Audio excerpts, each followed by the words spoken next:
আসসালামু আলাইকুম রহমতুল্লাহি ওয়া বারাকাতুহু। কোরআনে কারীম বুঝতে হবে, কোরআনে কারীম জানতে হবে, কোরআনে কারীম আমল করতে হবে। এই বিষয়ে কোনো মুসলিমের কোনো দ্বিমত নেই, সবাই এ ব্যাপারে একমত যে যিনি দেখবেন যে ইসলামের সাথে, দ্বীনের সাথে কোনো সম্পর্ক নাই, তিনিও কিন্তু এই ব্যাপারে একমত যে আল্লাহর কোরআন মানতে হবে, আল্লাহর কোরআন জানতে হবে, বুঝতে হবে, কোরআন আমল করতে হবে। এই ব্যাপারে কারো দ্বিমত নাই। যিনি আমল করেন তিনিও একমত, যিনি আমল করেন না তিনিও এই ব্যাপারে একমত। এবং আমাদের এই বাংলাদেশ এবং বাংলাদেশের বাহিরে যত বাংলা ভাষাভাষী ওলামায়ে কেরাম আছেন, তারাও সবাই একমত।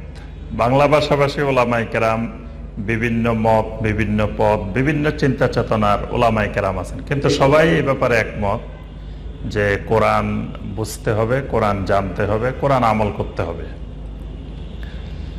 তবে এখানে একটু একতলাফ আছে, এক জায়গায় দ্বিমত আছে।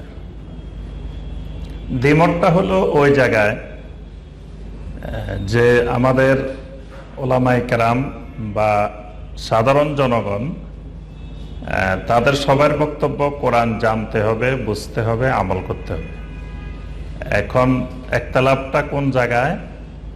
কে জানবে, কে বুঝবে, কে আমল করবে, একতলাফটা এই জায়গায়। জানতে হবে, বুঝতে হবে, আমল করতে হবে, এটা নিয়ে একতলাফ নয়। একতলাফ হলো এই জায়গায় জানবেটা কে, কাদের জানা দরকার, কারা কোরআন জানবে, কারা কোরআন বুঝবে, কারা কোরআন আমল করবে, এটা নিয়ে একতলাফ। তো আমাদের এই বাংলাভাষী ওলামায়ে কেরামদের বিশাল একটা অংশের ওলামায়ে কেরাম বলেন যে কোরআন শুধু আলেমেরাই জানতে হবে, আলেমদেরই জানা দরকার, আলেমদের বোঝা দরকার। এর বাহিরে আম জনগণের, সাধারণ জনগণ যারা আলেম নন, অর্থাৎ মাদ্রাসায় পড়া আলেম নন, তাদের কোরআন জানার, কোরআন বোঝার, কোরআনের অর্থ পড়ার, তাফসির পড়ার দরকার নাই। এজন্য মাদ্রাসাগুলোর সিলেবাসে আলিয়া মাদ্রাসা এবং কওমি মাদ্রাসা, সব ধরনের মাদ্রাসায় কোরআনের অর্থ বোঝা, কোরআনের তাফসির সিলেবাস করা আছে।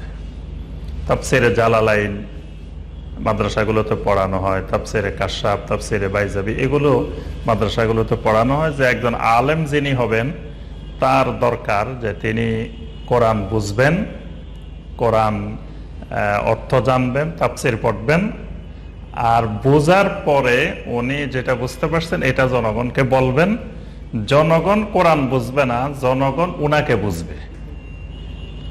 মানে এখানে আপনারা যারা আছেন, আপনাদের কোরআন বোঝার দরকার নেই। কোরআন বুঝবো আমরা বুঝবো। বোঝার পরে আমরা যেটা বুঝলাম এটা আপনাদেরকে বলবো, আপনারা শুধু আমাদেরকে বুঝবেন, আমাদেরকে চিনবেন। আমরা যা বলি সেটাই মনে করবেন যে কোরআন, আমরা যেটা বলি সেটাই মনে করবেন হাদিস, আমরা যেটা বলবো এটাই মনে করবেন ফিকহ, আমরা যেটা বলবো এটাই শরীয়ত। আম জনগণ যদি এগুলো বুঝতে যায় তাহলে গোমরা হয়ে যেতে পারে, নাউজুবিল্লাহ।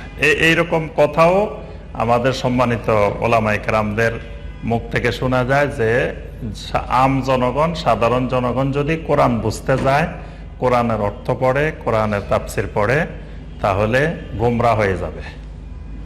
মানে কোরআন নাজিল হয়েছে হেদায়েতের জন্য, কিন্তু হেদায়েত পাবে না, এরা গোমরা হয়ে যাবে। অপরাধ কি, কেন গোমরা হবে? এরা কোরআন বুঝতে গেছে, কোরআন অর্থ পড়তে গেছে বা কোরআনের তাফসির পড়তে গেছে। তাহলে একতলাফটা আমরা বের করতে পারছি যে এই জায়গায় কোরআন বুঝতে হবে, সবাই একমত। একতলাফ হলো কারা বুঝবেন।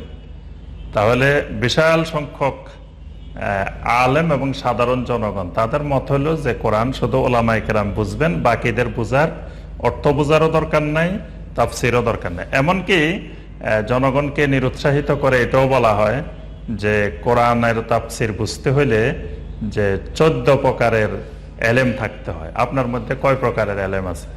আপনি যে কোরআন বুঝতে গেছেন, তো 14 প্রকারের এলেম যেহেতু আপনার কাছে নাই, আপনি কোরআন তাফসির পড়লে আপনি গুমরা হয়ে যাবেন, আপনি কোরআন বুঝবেন না। অথচ আল্লাহ রসুল সাল্লাল্লাহু আলাইহি সাল্লাম বা যিনি কোরআন নাজিল করেছেন, যে মহান রব্বুল আলামিন, তিনি কোরআন বুঝার জন্য কোনো শর্ত দেন নাই, 14 প্রকারের এলেমের শর্ত আরোপ করেন নাই। নবী সাল্লাল্লাহু আলাইহি সাল্লাম কোনো জাল হাদিসেও 14 প্রকারের শর্ত আরোপ করেন নাই।